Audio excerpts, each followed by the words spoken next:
Bapak Ibu kasih dalam Tuhan. Halo. Saya yakin dan percaya kita semua dalam keadaan sehat, amin. Puji Tuhan, sekalipun kita dalam ibadah online dimanapun kita berada, saya yakin dan percaya penyertaan Tuhan selalu ada dalam hidup kita, amin. Saya teringat Rick Warren katakan di dalam buku Purpose Driven Life-nya, katakan bahwa Tuhan menciptakan kita untuk menyembah sebagai penyembahan. Dan hari ini kita akan terus memuji menyembah Dia. Dan kita mau terus memuji menyembah Dia, dan pujian dan penyembahan kita itu sebagai gaya hidup kita. Mari kita mau angkat pujian dan syukur. Kita bawa ke dalam tangan Tuhan. Pujian dan syukurku ku bawa padamu,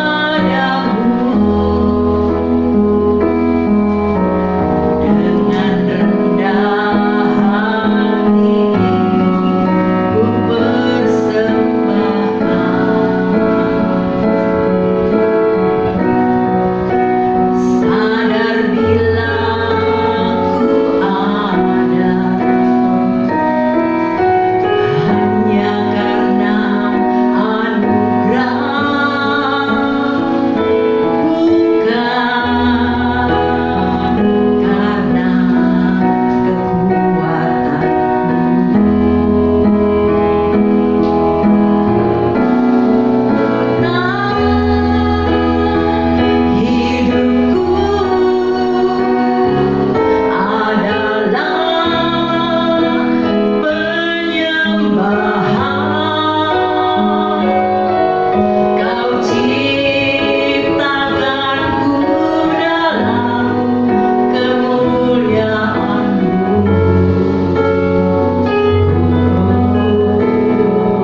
agungkan. Kami tahu Tuhan, kami diciptakan sebagai penyembah-penyembah-Mu Tuhan, yang menyembah-Mu dalam roh dan kebenaran. Ini karena itu Tuhan, pada hari ini kami mau memuji menyembah-Mu Tuhan. Kami tahu Tuhan, kami boleh ada sebagaimana kami ada, itu semua karena anugerah-Mu, karena kasih sayang-Mu dalam kehidupan kami. Kami boleh sehat, kami boleh kuat, itu semua karena kasih sayang-Mu dalam hidup kami Tuhan. Sebagai rasa ungkapan syukur kami Tuhan, kami mau terus memuji menyembah-Mu Bapa. Terima kasih Tuhan buat kasih setia-Mu dalam hidup kami. Urapi setiap kami Tuhan yang ambil bagian dalam pelayanan ini. Sucikan, kuduskan, layakkan kami Tuhan. Kami layak berkenan di hadapan-Mu. Kami rindu Tuhan, setiap pujian penyembahan kami boleh membumbung tinggi menjadi dupa yang harum di hadapan-Mu. Engkau disenangkan oleh puji-pujian kami. Terima kasih Tuhan. Bertahtalah atas pujian kami. Bertahtalah untuk ibadah ini dari awal, pertengahan hingga akhirnya. Hanya di dalam nama Yesus Kristus kami alaskan doa dan ucapan syukur. Sekalian kita yang percaya dan diberkati, kita katakan sama-sama, amin. Beri sorak-sorai kita. Puji Tuhan. Nah, tidak terasa ya, kita sudah mau memasuki bulan Desember. Kemarin saya setel lagu-lagu Natal, kayaknya sedih ya. Sedih, Desember sudah datang lagi. Tidak terasa kita sudah kurang lebih 9 sampai 10 bulan. Kalau teman saya bilang dikurung, dikurung kayak burung, dikurung. Ya puji Tuhan, kita saat ini kita boleh sama-sama menyanyikan lagu-lagu Natal. Kita boleh mengingat akan kelahirannya, akan kasihnya, akan kebangkitannya. Mari kita mau angkat pujian, mari, hai mari berkumpul.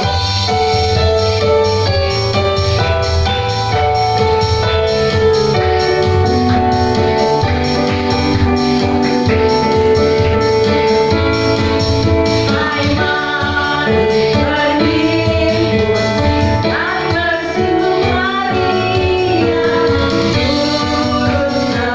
turun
mendengarkan kebenaran firman Tuhan.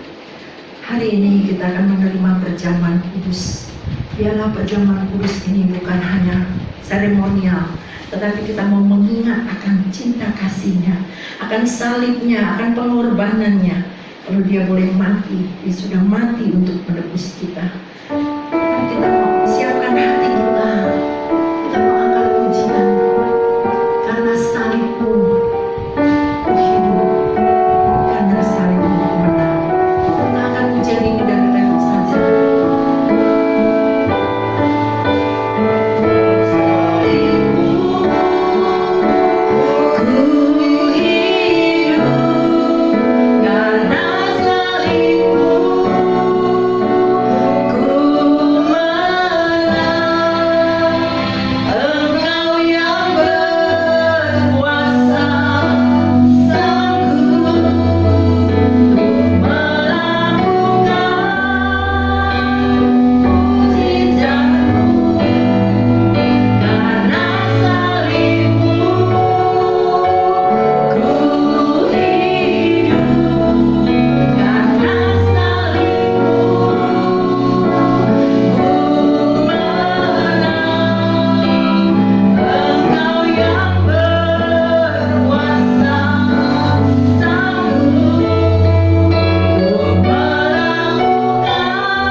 Selanjutnya saya serahkan kepada hamba-Nya.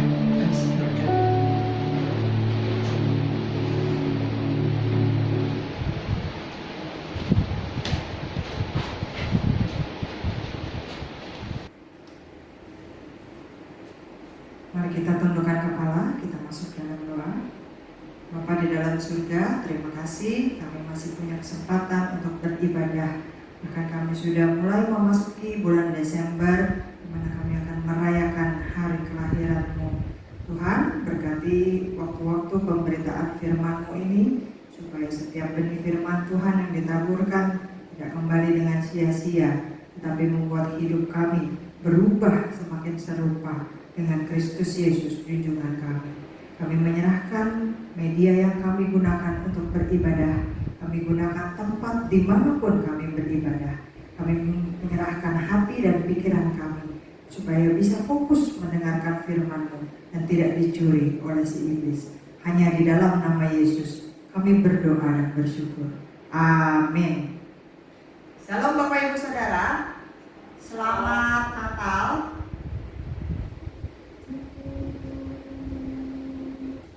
Shalom Bapak Ibu Saudara, selamat Natal. Ya, kita sudah memasuki bulan Desember, tidak terasa ya. Sebentar lagi kita akan mengakhiri tahun 2020 ini dan masuk ke tahun 2021. Mungkin Natal kali ini kita rayakan secara berbeda. Lebih banyak online, tidak ke mall, tidak belanja-belanja. Ya, udah bisa makan aja udah bersyukur Bu, udah bisa lewatin hari aja udah bersyukur, entah kapan pandemi ini berakhir. Nah, Bapak Ibu Saudara, memang sebagian besar orang di dunia ini sebelum pandemi juga sudah kehilangan arti Natal yang sebenarnya. Loh, kok bisa? Bagaimana mungkin? Bagaimana mungkin mereka bisa kehilangan arti Natal sebelum pandemi? Kan gak ada apa-apa, kan bisa dirayain, kan bisa datang ke gereja, kan bisa ikut ibadah di mana-mana, kan bisa banyak acara yang dihadiri berkaitan dengan Natal, iklan di mana-mana, promosi-promosi Natal, acara Natal, dan setiap tahun selalu ramai, selalu heboh. Nah, Bapak Ibu, walaupun banyak orang yang merayakan Natal, tapi kebanyakan mereka nggak tahu seapa arti sebenarnya dari Natal tersebut. Ya, mereka mungkin tahu Natal artinya itu Tuhannya orang Kristen katanya lahir, atau bagi kita orang-orang Kristen kita memperingati, merayakan hari kelahiran Yesus Kristus. Nah, bagi kita yang mengerti dan mengasihi Kristus, Natal harusnya kita fokuskan waktu kita untuk mengenang kelahiran Kristus. Tapi seringkali kita terjebak di dalam pusaran kegiatan Natal yang melewatkan arti sebenarnya, tujuan sebenarnya, makna sebenarnya dari Natal itu. Nah, iblis seringkali mengacaukan konsep Natal ini dengan pernak-pernik perlengkapan Natal. Kalau Bapak Ibu Saudara lihat pohon Natal ini, setelah dihias begini dengan pernak-perniknya terlihat baik, terlihat bagus. Tapi kalau iblis yang merepotkan hidup kita dengan pernak-pernik kegiatan Natal, itu malah membuat jadi kacau. Kita tidak fokus dan kita kehilangan arti Natal yang sebenarnya. Yuk hari ini melalui kitab Injil kita akan melihat bagaimana si iblis melakukan caranya membuat kita orang-orang Kristen kehilangan arti atau makna Natal yang sebenarnya. Kita lihat yang pertama, Lukas 2 ayat yang ke-7. Lukas 2 ayat yang ke-7. Boleh saya minta tolong TV-nya dinyalakan? Ya, Lukas 2 ayat yang ke-7 kita akan lihat sama-sama. Sudah ditampilkan di layar? Ya.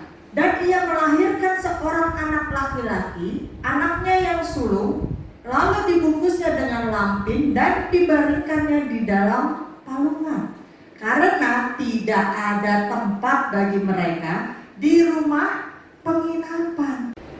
Nah, tidak ada tempat bagi mereka di rumah penginapan. Jadi Bapak Ibu Saudara, orang pertama yang kehilangan arti Natal itu sebenarnya adalah si penjaga penginapan tersebut. Dia tidak bisa membawa masuk Maria dan Yusuf karena tidak ada kamar bagi mereka. Kelihatannya dia tidak peduli dengan kondisi Maria yang waktu itu sedang hamil besar, dalam kondisi berjalan susah payah, berjalan berkilo-kilometer, naik keledai, kejeklak, kecekluk, kejeglak, kejekluk. Lah wong orang hamil tua, naik mobil aja rasanya bisa nggak nyaman, naik bajai bisa bergetar-getar, ini disuruh berkilo-kilometer, naik keledai. Tapi dia tidak peduli dan Alkitab tidak mencatat bahwa penjaga penginapan itu pergi mencari bantuan. Orang-orang pada abad pertengahan memang ramah pada waktu itu. Baik, perhatian, mereka bukanlah orang-orang barbar, tetapi juga bukan orang yang suka membiarkan seorang perempuan melahirkan sendirian sebenarnya. Nah, dalam kasus ini, kalau kita lihat kebiasaan mereka, maka mereka adalah kejam. Lukas menceritakan kepada kita Maria membaringkan bayinya di dalam palungan. Bapak Ibu Saudara, kalau kita lihat drama-drama Natal, kalau kita lihat anak-anak sekolah minggu jadi Maria, jadi Yusuf, ada yang bawa-bawa boneka lalu diletakkan di palungan, itu palungannya bersih karena memang disetting untuk drama. Tetapi palungan yang sebenarnya itu adalah bak untuk memberi makan hewan. Artinya sama sekali jauh dari higienis, sama sekali tidak bersih. Mana ada sih hewan makan pakai sendok dan garpu? Coba domba, keledai, kuda, kambing makan pakai sendok garpu. Aduh, awas ya berantakan, mulutnya dilap dulu. Nggak ada Bapak Ibu Saudara. Mereka makan pasti berantakan. Apalagi mereka hewan memamah biak yang dikunyah-kunyah berantakan dan kemudian kotor kemana-mana. Nah, kain yang dibungkuskan kepada bayi Yesus itu kain lampin, kain yang panjang, dililit. Bisa kita bayangkan betapa sedihnya Maria, betapa beratnya penderitaannya. Maria membungkus Yesus dengan kain lampin. Kalau kita lihat lagi di drama atau di film atau di gambar, sangat cantik, tetapi sebenarnya menyedihkan, kesepian dan sendirian. Seharusnya pada waktu itu Maria ditemani oleh kaum perempuan lainnya. Maria bersama-sama didukung, disupport dengan kaum perempuan, diberikan pertolongan, diberikan perhatian, diberikan dukungan. Ayo dorong, push, tarik nafas, satu, ayo kamu bisa. Tangannya dipegang, digenggam, keringatnya mungkin dielapin. Ayo sekali lagi ya, sedikit lagi ya. Tapi pada waktu itu Maria justru berjuang sendirian. Tidak ada yang membantunya. Mungkin ada Yusuf, tapi Yusuf juga belum punya pengalaman apa-apa. Dia juga tidak punya pendidikan medis. Yusuf juga bukan seorang tabib atau seorang dokter. Dia mungkin juga gugup menyaksikan bagaimana proses kelahiran bayinya yang pertama. Tidak ada keterangan apapun di dalam Alkitab tentang penjaga penginapan tersebut, bahwa akan mencari bantuan, mencarikan kamar, mencarikan pertolongan untuk Maria yang sedang hamil besar pada waktu itu. Penjaga itu sibuk karena penginapannya penuh akibat sensus yang berlangsung di Bethlehem. Banyak orang seperti penjaga itu, di mana ruang hati dan jiwa mereka dipenuhi oleh hal-hal yang kurang penting atau bahkan tidak penting sama sekali, tidak berguna sama sekali, sehingga mengakibatkan kehilangan arti kelahiran bayi Yesus sebagai juru selamat di dalam hidup mereka. Kenapa? Sibuk mengurusi pernak-pernik, aksesoris, kue, seragam. Bapak Ibu Saudara, seragam pada waktu Natal biasanya itu menjadi bibit konflik. Coba dipilih dulu modelnya apa. Udah dari A sampai Z dipilih, akhirnya model A. Habis pilih model, pilih warna. Udah dari warna Mejiku Hibiniu gitu ditentukan warna oranye. Habis itu ukuran, ada yang super besar, super kecil, ada yang sedang-sedang aja, ada ternyata ukurannya nggak ada, mesti bikin lamanya segala macam. Aduh, banyak yang menjadi bibit konflik. Tetapi bukan itu bagian terpenting dari Natal. Bagian terpenting dari Natal adalah bagaimana melalui kelahiran bayi Yesus Kristus pada waktu itu keselamatan diberikan bagi umat manusia. Itu artinya Natal. Jadi yang pertama, bagaimana cara iblis membuat kita kehilangan Natal adalah karena kita sibuk sendiri, repot sendiri. Yang kedua, apalagi yang bisa kita pelajari? Takut disaingi. Bapak Ibu Saudara, dalam Injil Matius 2, yuk kita lihat Matius 2 ayat 1 sampai yang ketiga. Injil Matius 2 ayat 1 sampai yang ketiga saya bacakan.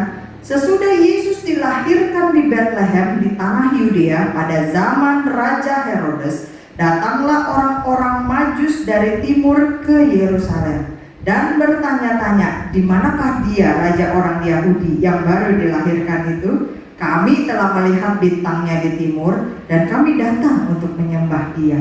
Ketika Raja Herodes mendengar hal itu, terkejutlah ia beserta seluruh Yerusalem. Lanjut ayat yang ke-7 dan 8.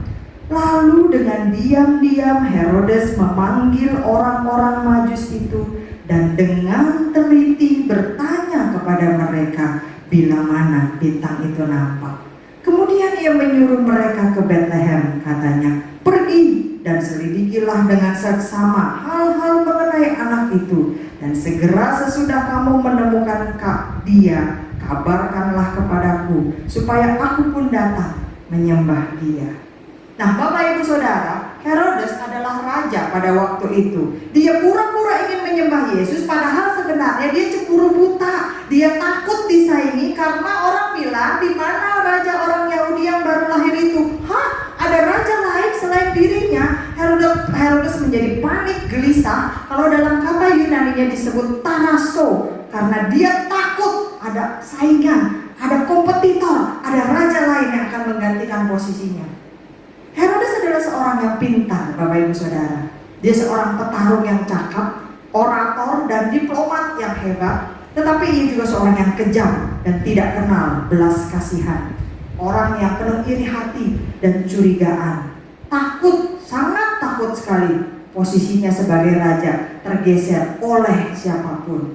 Ketika dia merasakan ada ancaman, Herodes menenggelamkan Aristobulus, saudara istrinya, lalu mengadakan pemakaman megah, di mana di sana dia berpura-pura sedih, berpura-pura hancur hati dan mencucurkan air mata, padahal dia sendiri yang melakukan penenggelaman atau pembunuhan tersebut. Lalu kemudian Herodes membunuh istrinya sendiri, Maria, juga ibu istrinya atau mertuanya, dan 2 anak kandungnya sendiri. 5 hari sebelum wafat, Herodes mengeksekusi atau membunuh anak kandungnya yang ketiga. Salah satu bukti terbesar dari kekejaman Herodes adalah menangkap dan memenjarakan warga-warga terhormat yang ada di Yerusalem.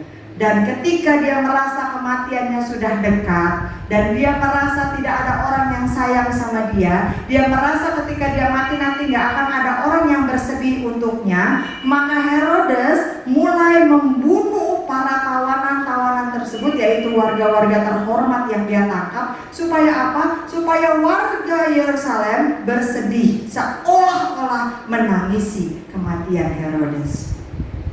Sikap barbar Herodes mencapai puncaknya ketika dia memerintahkan pembantaian semua anak di Bethlehem dan sekitarnya yang berusia 2 tahun ke bawah. Itu kita temukan dalam Matius 2 ayat yang ke-16. Dengan aksinya tersebut, Herodes berharap tidak ada lagi ancaman bagi posisinya sebagai raja. Tidak ada lagi yang mengancam kekuasaannya. Herodes kehilangan Natal. Why? Mengapa? Karena dia ketakutan, karena dia kecemburuan, karena dia takut disaingi. Jangan pikir Bapak Ibu Saudara, tidak ada lagi orang-orang kejam di dunia ini seperti Herodes. Itu kan cerita zaman dulu. Itu kan cerita Alkitab. Itu kan zaman Raja Herodes. Baca dan tonton berita setiap hari. Kejahatan semakin merajalela. Banyak Herodes-Herodes di zaman sekarang ini di dalam masyarakat.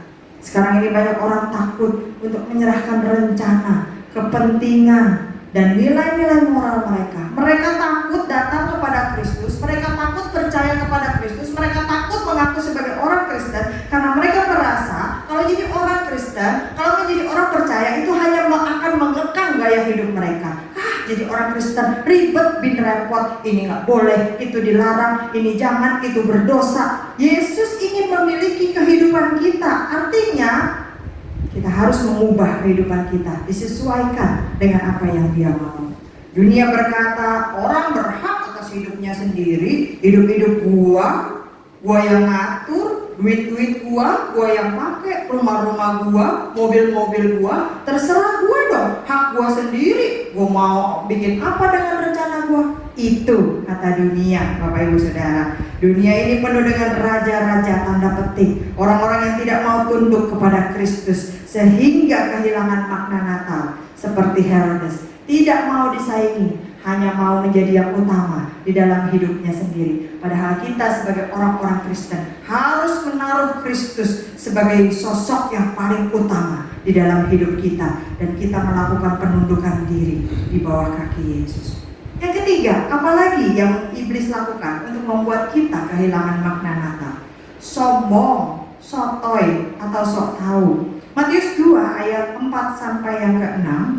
Matius 2 ayat 4 sampai yang ke-6 tadi sudah kita baca, saya akan ulangi. Dan bertanya-tanya, di manakah dia raja orang Yahudi yang baru dilahirkan itu? Kami telah melihat bintangnya di timur dan kami datang untuk menyembah dia. Ketika Herodes mendengar hal itu, terkejutlah ia beserta seluruh Yerusalem. Maka dikumpulkannya semua imam kepala dan ahli Taurat bangsa Yahudi. Lalu dimintanya keterangan dari mereka di mana Mesias akan dilahirkan.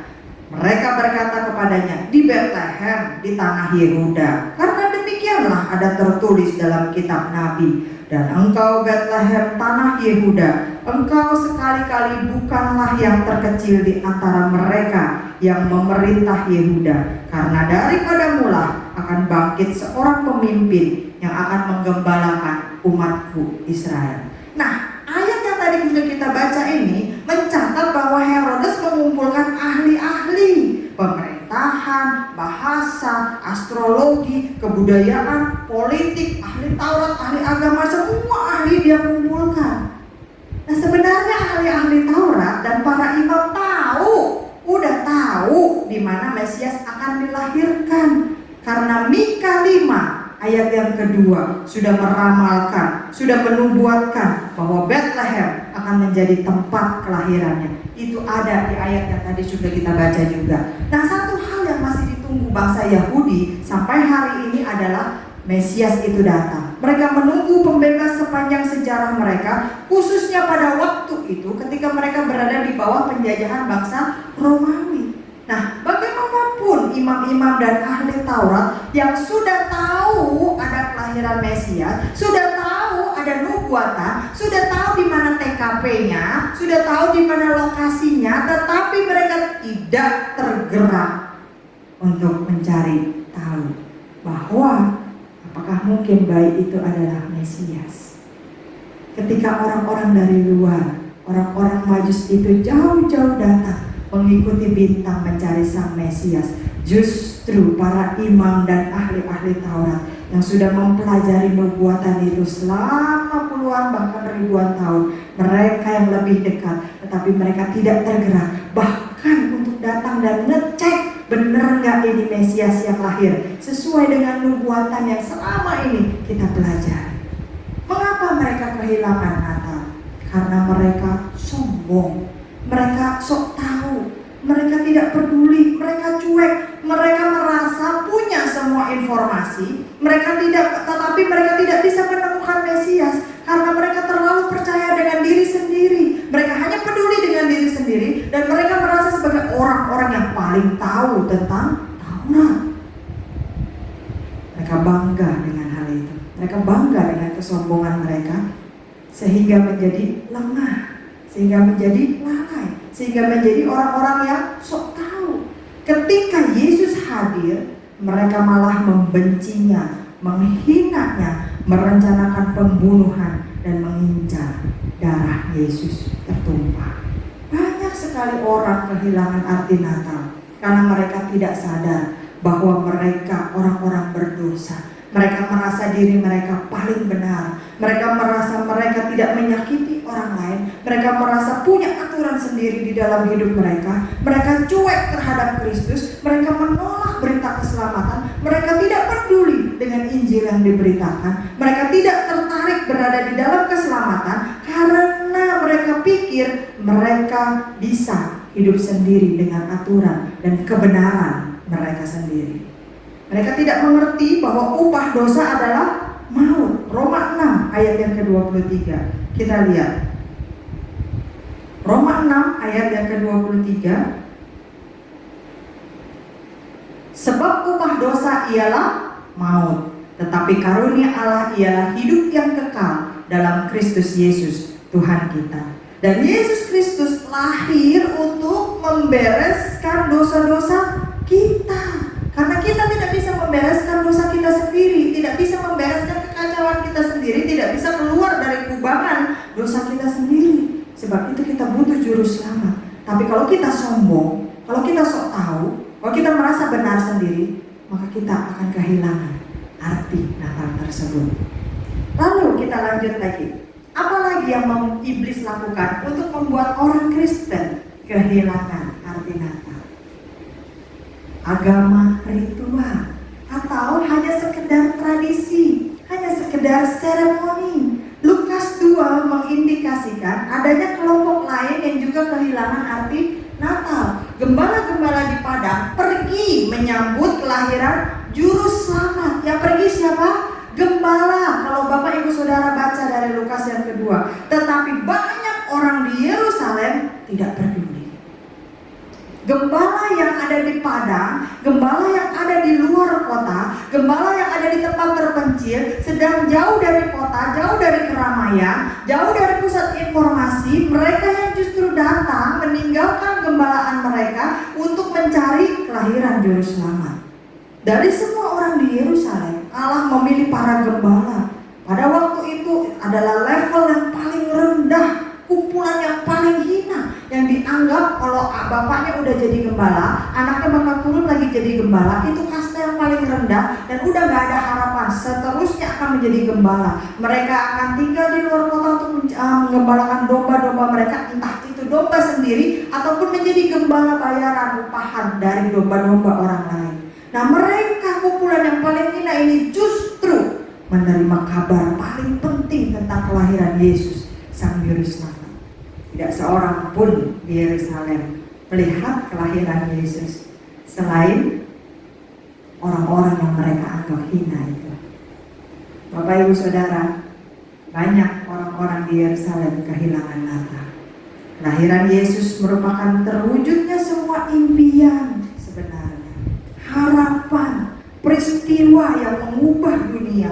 Bagaimana seorang juru selamat, bagaimana Allah telah berubah menjadi manusia untuk menyelamatkan manusia dari dosa mereka. Tapi mereka cuek, mereka sibuk dengan ritual mereka sibuk dengan seremoni mereka sibuk dengan tradisi-tradisi agama mereka sibuk dengan peraturan-peraturan mereka sendiri. Ketika Yesus bertanya di dalam Matius 16 ayat yang ke-13, kata orang, "Siapakah anak manusia itu?" Jawab mereka, ada yang mengatakan Yohanes Pembaptis, ada juga yang mengatakan Elia, dan ada pula yang mengatakan Yeremia atau salah seorang dari para nabi. Lalu Yesus bertanya kepada mereka, "Tetapi katamu, siapakah aku ini?" Maka jawab Simon Petrus, "Engkau adalah Mesias, Anak Allah yang hidup." Kata Yesus kepadanya, "Berbahagialah engkau Simon bin Yunus, sebab bukan manusia yang menyatakan itu kepadamu, melainkan Bapakku yang di sorga," dan seterusnya. Semua tebakan manusia itu sama. Yesus tidak cocok dengan sistem keagamaan yang mereka buat. Yesus tidak cocok dengan tradisi yang mereka buat. Yesus tidak cocok dengan adat istiadat yang mereka buat. Dan orang-orang yang ngotot, yang kekeh, tidak mau berubah, tetap dengan pemegang tradisi, tidak akan pernah menyadari siapa Yesus. Sampai pada waktu itu Yesus menyampaikan khotbah di bukit pada Matius 5. Matius pasal 5 sampai Matius pasal yang ke-7. Kalau Bapak Ibu Saudara baca mulai Matius pasal yang ke-5 sampai Matius pasal yang ke-7, dan kemudian kita lihat Matius 7 ayat yang ke-28. Nah, ini akhirnya. Dan setelah Yesus mengakhiri perkataan ini, takjublah orang banyak itu mendengar pengajarannya, sebab ia mengajar mereka sebagai orang yang berkuasa, tidak seperti ahli-ahli Taurat mereka. Pada waktu itu baru orang mengenal, baru orang tahu siapa Yesus itu. Jadi iblis menggunakan agama, iblis menggunakan tradisi, iblis menggunakan seremonial, iblis menggunakan ritual. Ya udahlah ya, kalau bulan Desember namanya juga orang Kristen, yang ngerayainnya Natal dong ya. Ya kalau bulan Desember ya kita kan harus ke gereja, kita nyanyi malam kudus, sunyi senyap. Udah biasa tiap tahun begitu. Ya kalau bulan Desember kan harus tukar-tukar kado tuh ya. Kalau sekarang lagi pandemi, biasanya mah di gereja ada acara tukar kado. Nanti terus dia dapat souvenir dari gereja, itu yang penting. Ya udah biasa lah. Nanti kalau udah lewat bulan Desember ya udah. Pokoknya tiap bulan Desember ya adatnya begitu, tradisinya begitu, seremoninya begitu, kebiasaannya begitu. Bapak Ibu Saudara, jangan jadikan Natal hanya sekedar tradisi, hanya sekedar ritual, hanya sekedar seremonial. Itu akan membuat kita sama seperti orang-orang di Yerusalem pada waktu itu yang kehilangan arti Natal, karena hanya berpikir itu sekedar ritual. Kelahiran Yesus bukan ritual, kelahiran Yesus bukan tradisi, kelahiran Yesus mengubah dunia, karena seorang juru selamat telah lahir bagi dunia ini. Kemudian apa lagi? Iblis membuat pemujaan terhadap berhala. Itu membuat kita kehilangan arti Natal. Nah, bangsa Romawi juga kehilangan Natal, Bapak Ibu Saudara. Sebelum kematiannya, Yesus menghadap Pilatus, gubernur Romawi untuk Yudea, dalam Yohanes 18 ayat 28 sampai 40. Yesus juga dieksekusi oleh bangsa Romawi dalam Matius 27 ayat 27 sampai 36. Prajurit Romawi disuruh berbohong tentang kebangkitan Yesus dan menutupi fakta bahwa Yesus benar-benar bangkit. Mereka bilang mayatnya dicuri oleh murid-muridnya dan seterusnya. Itu dalam Matius 28 ayat 11 sampai yang ke-15.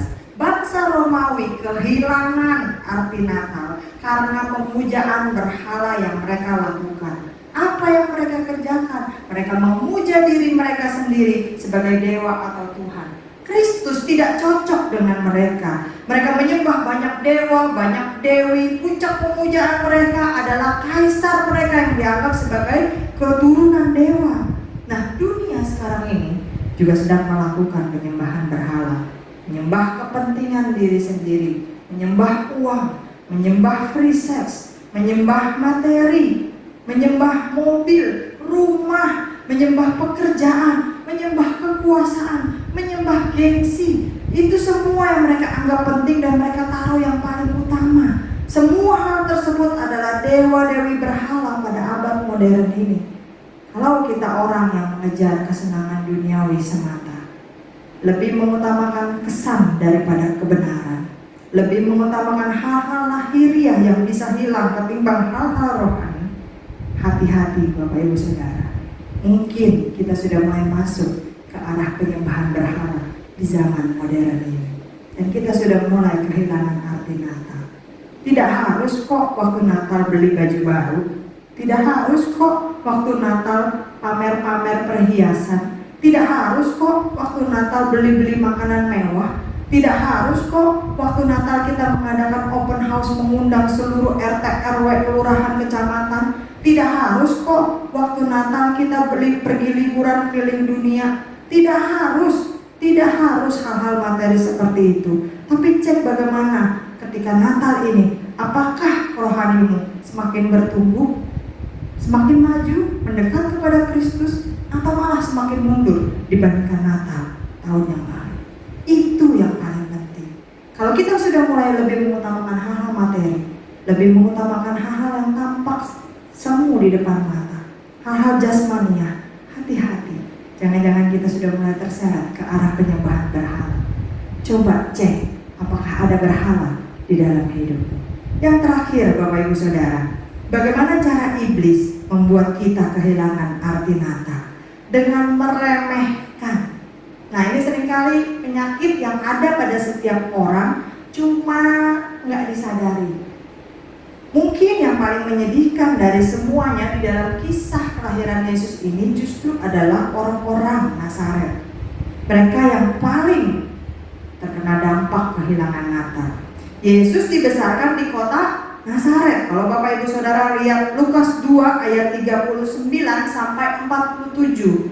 Ketika Yesus kembali ke Nazaret, dia tidak seperti anak-anak umumnya di sana. Yesus menemani orang tuanya ke Yerusalem untuk merayakan Paskah pada umur 12 tahun. Yesus membaurkan diri dengan tanda petik doktor-doktor teologia di Bait Allah, berdebat kokoh diskusi dengan mereka. Yesus menghabiskan 30 tahun hidupnya di Nazaret, tapi tetap saja orang-orang Nazaret tidak mengenal dia. Lah, kok bisa begitu? Lukas 4 ayat 29 sampai 30. Lukas 4 ayat 29 sampai 30. Ini yang mereka lakukan. Mereka bangun. Siapa mereka? Orang-orang Nazaret. Lalu menghalau Yesus keluar kota dan membawa Yesus ke tebing gunung, tempat kota itu terletak, untuk melemparkan dia dari tebing itu. Mau bunuh Yesus, Bapak Ibu Saudara. Tetapi Yesus berjalan lewat dari tengah-tengah mereka lalu pergi. Kalau Yesus mau panggil pasukan malaikat dari sorga, bisa nggak? Bisa. Kalau Yesus mau turunkan api dari sorga menghanguskan orang-orang Nazaret yang berniat membunuh dia, bisa nggak? Bisa. Kalau Yesus mau panggil malaikat supaya dia loncat dari tebing dan kemudian bikin sesuatu yang fenomenal, bombastis, Yesus ditangkap oleh malaikat, bisa nggak? Bisa. Tapi Yesus, Alkitab bilang apa? Yesus berjalan lewat dari tengah-tengah mereka lalu pergi. Artinya dia nggak ladenin semua tindakan mereka. Dia tidak ladenin mereka yang meremehkan dia. Nah, ini menceritakan tragedi ketika Yesus mengatakan identitasnya kepada orang-orang Nazaret. Dia menghabiskan hidupnya di Nazaret, dia mengajar di Nazaret, tapi yang hanya mereka tahu, Yesus itu hanya anak Yusuf, anaknya si Ucup tuh, tukang kayu, nggak ada yang istimewa ya, anak tukang kayu. Setelah Yesus selesai mengajar di sinagoge, mereka malah mau membunuh Yesus karena mereka telah kehilangan arti Natal. dikasih tahu hal yang benar, malah mau membunuh orang yang membawa kebenaran. Orang-orang Nazaret kehilangan arti Natal karena keakraban yang berlebihan, sehingga mereka meremehkan Yesus. Ya, Yesus gua tahu tuh waktu kecilnya masih ingusan ya. Itu kan Yesus yang ngajar kemarin. Itu kan dulu suka berantem sama anak gue, rebutan itu kacang kan. Ya, itu si Yesus gua tahu tuh waktu dulu itu tuh bantuin bapaknya bikin kayu. Ya, gua tahu itu kecilnya. Mana anak tukang kayu? Sekolah di mana dia? Belajar di mana dia? Kok tiba-tiba sekarang dia mau jadi pengajar buat kita semua? Nggak level. Dia tetap anak tukang kayu. Itu yang ada di dalam pikiran orang-orang Nazaret. Dalam Markus 6, Yesus sangat heran atas ketidakpercayaan mereka. Coba kita lihat Markus 6, Markus pasal yang ke-6, ayat yang pertama. Kemudian Yesus berangkat dari situ dan tiba di tempat asalnya, sedang murid-muridnya mengikuti dia. Pada hari Sabat, Yesus mulai mengajar di rumah ibadat, dan jemaat yang besar takjub ketika mendengar dia. Dan mereka berkata, dari mana diperolehnya semuanya itu? Hikmat apa pula yang diberikan kepadanya? Dan mujizat-mujizat yang demikian, bagaimanakah dapat diadakan oleh tangannya? Bukankah ia ini anak tukang kayu, anak Maria, saudara Yakobus, Yoses, Yudas, dan Simon? Dan bukankah saudara-saudaranya yang perempuan ada bersama kita? Lalu mereka kecewa dan menolak Yesus. Maka Yesus berkata kepada mereka, seorang nabi dihormati di mana-mana, kecuali di tempat asalnya sendiri, di antara kaum keluarganya dan di rumahnya. Lalu apa yang terjadi karena mereka tidak percaya? Yesus tidak dapat mengadakan satu mujizat pun di sana, kecuali menyembuhkan beberapa orang sakit dengan meletakkan tangannya di atas mereka. Keakraban yang berlebihan sehingga membuat mereka kehilangan arti Natal, membuat mereka meremehkan Yesus, membuat mereka menolak Yesus. Itu kan teman main gua dulu, itu kan anak tukang kayu. Membuat mereka, hati mereka mengeras dan membantu, sehingga kebenaran apapun yang disampaikan melalui Yesus mereka tolak karena mereka meremehkan sosok Yesus. Lebih baik kita merespon ketika hati kita lembut, atau hati kita akan menjadi keras dan kita tidak sempat lagi merespon. Kita lihat Amsal 29 ayat yang pertama. Siapa bersih tegang leher walaupun telah mendapat teguran, akan sekonyong-konyong diremukkan tanpa dapat dipulihkan lagi. Jangan kita jadi orang seperti itu. Bapak Ibu Saudara, di balik 6 hal yang dilakukan oleh iblis yang membuat kita orang-orang Kristen kehilangan arti Natal, yang membuat orang-orang yang pada waktu itu, pada zaman Yesus juga kehilangan arti kelahiran Yesus sebagai juru selamat. Nah, pemicunya adalah satu, ketidakpercayaan. Banyak orang menolak percaya kepada Yesus. Rasul Yohanes berkata dalam Yohanes 1, kita lihat Yohanes 1 ayat 10 sampai yang ke-12. Ia telah ada di dalam dunia, dan dunia dijadikan olehnya, tetapi dunia tidak mengenalnya. Ia datang kepada milik kepunyaannya, tetapi orang-orang kepunyaannya itu tidak menerimanya. Tetapi semua orang yang menerimanya diberinya kuasa supaya menjadi anak-anak Allah, yaitu mereka yang percaya dalam namanya. Sekali lagi, pilihannya ada di tangan kita. Kalau kita mau menjadi orang-orang yang percaya dalam namanya, maka kita akan dijadikan anak-anak Allah. Kita akan diberikan kuasa. Apabila kita percaya kepada Kristus sebagai Tuhan dan Juru Selamat secara pribadi, maka Natal itu, kelahiran Juru Selamat itu pasti akan mengubah hidupmu. Karena kelahiran itu bukan hanya sekedar tradisi, bukan hanya sekedar ritual, tidak membuat kita sibuk sendiri dengan hal-hal yang sebenarnya tidak perlu di dalam hidup kita, tidak membuat kita takut tersaingi karena kita tahu harus meletakkan Yesus sebagai sosok yang paling utama di dalam hidup kita. dan juga tidak membuat kita menjadi orang yang sombong, tidak mau lagi mendengarkan kebenaran, tapi membuat kita justru menjadi orang yang rendah hati. Tidak membuat kita melakukan penyembahan berhala apapun itu di dalam hidup kita, karena kita tahu hanya Allah saja yang patut untuk disembah, dan kita tidak meremehkan Yesus di dalam hidup kita. Amin buat firman Tuhan. Mari kita sama-sama berdoa. Tuhan Yesus, kami bersyukur dan berterima kasih. Hari ini Tuhan berikan kami kesempatan untuk makan, minum, sehidangan bersama dengan Tuhan. Ini kembali mengingatkan kepada kami akan kematian-Mu 2000 tahun yang lalu di kayu salib. Engkau mati karena Engkau ingin menebus dosa kami. Engkau mati karena Engkau ingin menghapus segala dosa kami. Terima kasih Tuhan buat pengorbanan-Mu. Terima kasih Tuhan karena Engkau memperdamaikan kami dengan Allah Bapa. Terima kasih Tuhan, terima kasih Bapa untuk darah-Mu Tuhan. Engkau juga yang akan mengampuni segala dosa dan kesalahan kami Tuhan. Terima kasih Bapa. Dalam nama Yesus kami berdoa dan bersyukur. Haleluya. Amin. Apa kata Alkitab tentang perjamuan kudus? Perjamuan kudus dilakukan berdasarkan perintah ilahi yang langsung diberikan Tuhan Yesus sendiri. Sedemikian pentingnya perjamuan kudus bagi kehidupan orang percaya, sehingga gereja sangat mengharapkan semua orang yang mengambil bagian dalam perjamuan kudus ini telah mengerti makna dan arti yang terkandung di dalamnya. Pentingnya perjamuan kudus bagi kita. Perjamuan kudus penting bagi kita bukan sekedar untuk kesembuhan jasmani, tetapi lebih daripada itu untuk pembentukan kerohanian kita. Apa artinya jasmani kuat, jasmani sembuh, tetapi jiwa binasa? Oleh karena itu penting jika kita makan dan minum tubuh dan darah Kristus dalam perjamuan, sebab itu merupakan momentum di mana kita menjadi satu dengan Yesus Kristus, sehingga darah Yesus menyucikan kita dari segala dosa. Darah Yesus memutuskan kita dari segala kutuk-kutuk. Darah Yesus menghancurkan segala kekuatan iblis.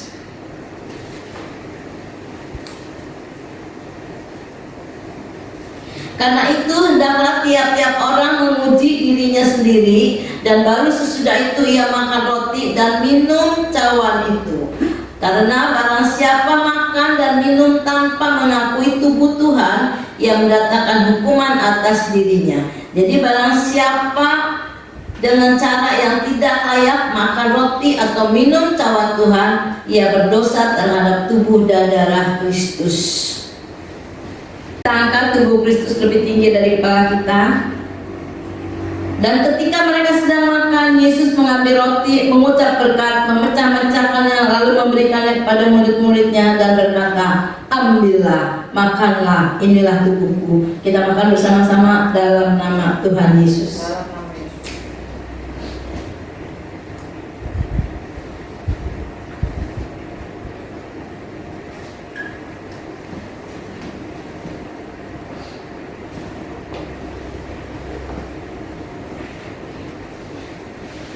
Dan sesudah itu kita angkat tubuh Kristus lebih tinggi dari kepala kita.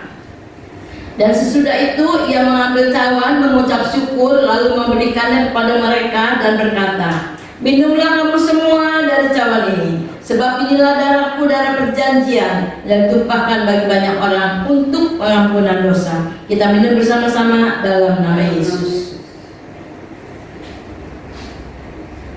Kita akan berdoa. Tuhan Yesus, kami bersyukur dan berterima kasih. Kami percaya tubuh dan darah-Mu yang menyatu dengan kami tidak sia-sia, tapi memperbaharui kami Tuhan, sehingga kami boleh hidup baru di dalam Engkau. Dan firman-Mu berkata yang lama sudah berlalu, yang baru sudah terbit. Terima kasih Tuhan, kejadian baru sudah Engkau jadikan di dalam kehidupan kami. Biarlah kami dapat melalui hari-hari kami dengan kejadian baru ini Tuhan, karena Engkau yang sudah memperbaharui kami. Terima kasih Bapa. Di dalam nama Yesus kami percaya, kami yang sakit sudah disembuhkan, kami yang letih lesu sudah diberikan kelegaan, kami yang dalam pergumulan sudah diberikan kemenangan Tuhan. Bahkan kami yang butuh jawaban firman-Mu sudah memberikan jawaban kepada kami. Terima kasih Tuhan, terima kasih buat segala sesuatu yang Tuhan sudah lakukan buat kami Tuhan, untuk kebaikan-Mu, untuk kasih setia-Mu, untuk pengorbanan-Mu Tuhan. Kami percaya Tuhan, semuanya menjadi berkat bagi kami. Dan ajar untuk kami Tuhan melakukannya dalam kehidupan kami. Terima kasih Bapak. Di dalam nama Yesus kami sudah berdoa dan bersyukur. Haleluya. Amin.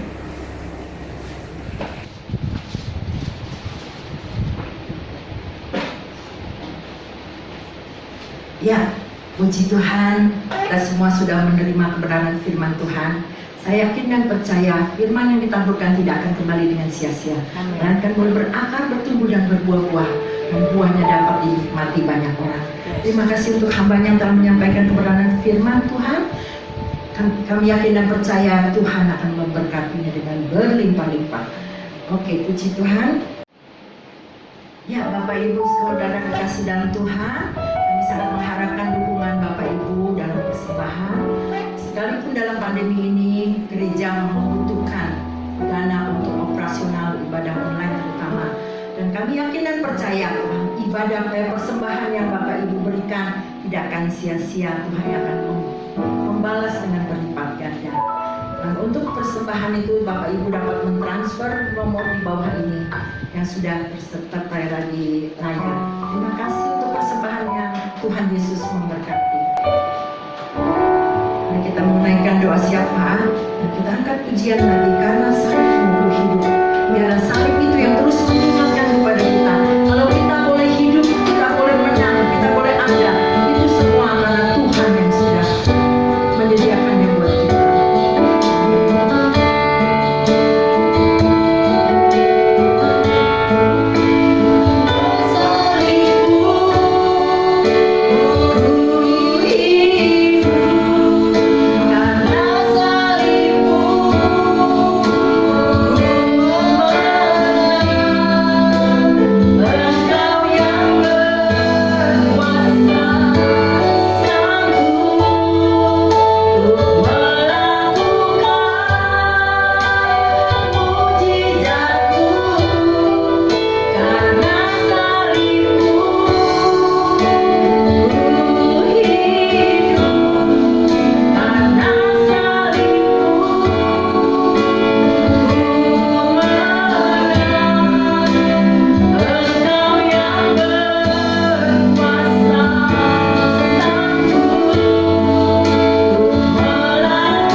Dimanapun kami berada pada saat ini, apakah di rumah kami masing-masing atau di tempat yang kami tidak yang berada ya Tuhan. Ya Bapa, bagaimana kami seadanya ini semuanya karena anugerah-Mu, di mana pada awal tahun sampai menjelang akhir tahun ini ya Bapa, Engkau tetap memberkati kami, menjaga kami, melindungi kami. Terima kasih sekali lagi ya Bapa. Ya Bapa, kami patahkan semua cara-cara iblis yang ingin mencuri makna Natal pada saat ini ya Tuhan. Ya Bapa, bagaimana pengorbanan Engkau ya Tuhan. Engkau yang telah lahir, Engkau yang telah mati untuk kami ya Bapa. Terima kasih ya Bapa untuk pandemi yang masih berlangsung ya Tuhan, yang kami tidak tahu kapan akan berakhir. Yang kami tahu pasti ya Tuhan, Engkau yang menjaga kami, melindungi kami, memberkati kami. Ya Bapa, kiranya Engkau memberkati Ibu Lia Tuhan, di mana beliau Engkau utus, hanya nama-Mu yang dipermuliakan. Kau berkati keluarganya, suaminya dan kedua anaknya. Terima kasih ya Bapa. Kami serahkan juga Ibu Gembala kami ya Tuhan, di mana Engkau tetap menjaga Ibu Gembala kami untuk kesehatan, untuk hikmat marifat yang daripada-Mu. Sekali lagi, terima kasih ya Bapa. Kami serahkan juga seluruh jemaat Aberta ya Tuhan. Mungkin ada yang sedang sakit atau yang sedang mengalami masalah karena pandemi ini, baik untuk ekonomi. Kami percaya Tuhan, kami berlutut di kaki-Mu ya Bapa. Kami mengangkat tangan kepadamu, dan Engkau yang akan turun untuk kami semua. Terima kasih ya Bapa. Kami juga serahkan Indonesia di dalam tangan-Mu ya Bapa. Engkau memberkati Presiden dan jajaran para menteri ya Tuhan. Biar Indonesia dimenangkan. Walaupun pada saat ini banyak hal-hal negatif, tapi kami percaya Engkau tetap matamu tertuju kepada Indonesia. Engkau akan memberkati Indonesia dari Sabang sampai Merauke. Terima kasih sekali lagi ya Tuhan. Kami serahkan semuanya doa kami ini. Kami landaskan doa kami ini hanya di dalam satu nama, Tuhan Yesus Juru Selamat kami yang hidup. Untuk doa berkat.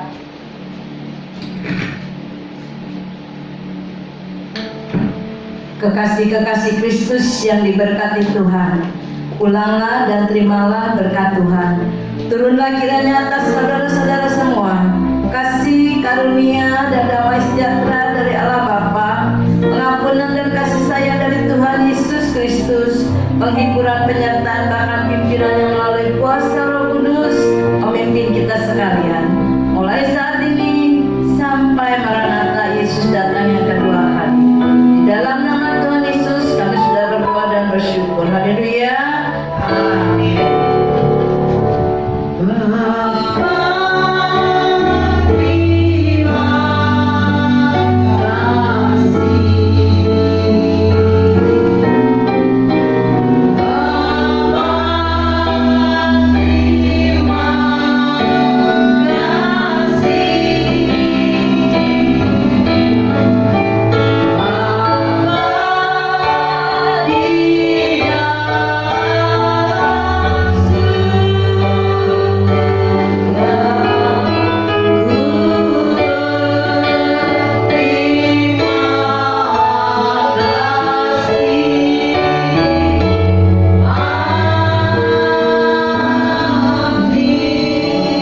Ibadah selesai, selamat hari Minggu